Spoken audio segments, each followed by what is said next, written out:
Hello friends, welcome back to my YouTube channel. कैसे हैं भाई आप लोग सब। तो हम लोग आज बात करेंगे मुस्लिम लॉ सीरीज़ में हिबा के ऊपर या गिफ्ट के ऊपर, हिबा या गिफ्ट। ठीक है, लेकिन इससे पहले मैं आपसे ये कहना चाहूँगा कि अगर आपने मेरे चैनल को लाइक नहीं किया है, शेयर नहीं किया है, सब्सक्राइब नहीं किया है, तो प्लीज़ आप उसको लाइक करें, शेयर करें और सब्सक्राइब करें। तो चलें हम लोग आज की क्लास को आगे बढ़ाते हैं। हम लोग बात करते हैं गिफ्ट या हिबा। मुस्लिम लॉ में उसको हम हिबा बोलते हैं, या जो उसका जो वर्ड है वो हिबा है, गिफ्ट का। ठीक है। तो भाई समय प्राचीन काल से जो है वो लोगों के पास ये अधिकार रहा है कि भाई वो अपनी किसी भी चल या चल संपत्ति को जिसको चाहे वो उसको गिफ्ट कर सकते हैं। तो गिफ्ट जो है वो बेसिकली जो इंडियन कॉन्टेक्स्ट है उसमें गिफ्ट जो है वो गवर्न होता है ट्रांसफ़र ऑफ प्रॉपर्टी एक्ट 1872 से, जबकि मुस्लिम्स के ऊपर ये लॉ एप्लीकेबल नहीं होता है। तो हम बात करें अगर इंग्रेडिएंट्स की, गिफ्ट की जो एसेंशियल्स हैं, वो सबसे पहले क्या है, डिक्लेरेशन। डिक्लेरेशन का मतलब होता है, उसको बोलते हैं इज़्ज़ब। दूसरी चीज़ उसमें होती है एक्सेप्टेंस। एक्सेप्टेंस का मतलब हुआ कबूल, जिसको बोलते हैं। और थर्ड जो इंग्रेडिएंट है वो है पोजेशन। पोजेशन का मतलब कब्ज़ा।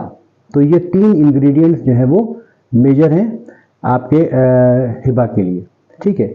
उसमें कंडीशन ये है कि जो डोनर है उसका इंटेंशन बोनाफाइड होना चाहिए। बोनाफाइड का मतलब इन गुड फेथ। अगर इंटेंशन जो है वो बोनाफाइड नहीं है, इन गुड फेथ नहीं है, तो वो हिबा जो है वो बिल्कुल भी कानून की नज़रों में वो हिबा नहीं कहलाएगा।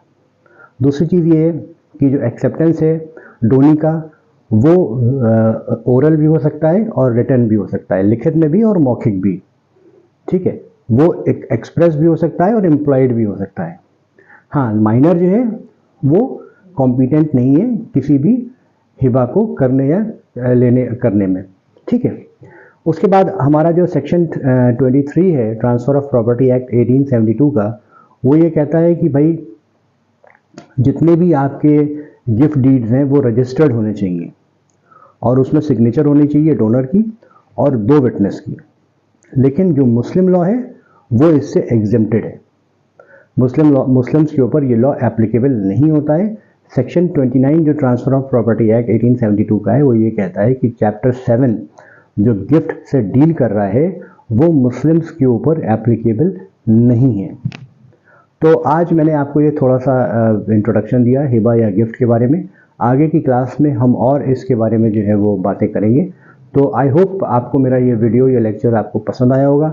इन केस अगर आपको पसंद आया तो प्लीज़ आप इसको लाइक करें, शेयर करें और सब्सक्राइब करें।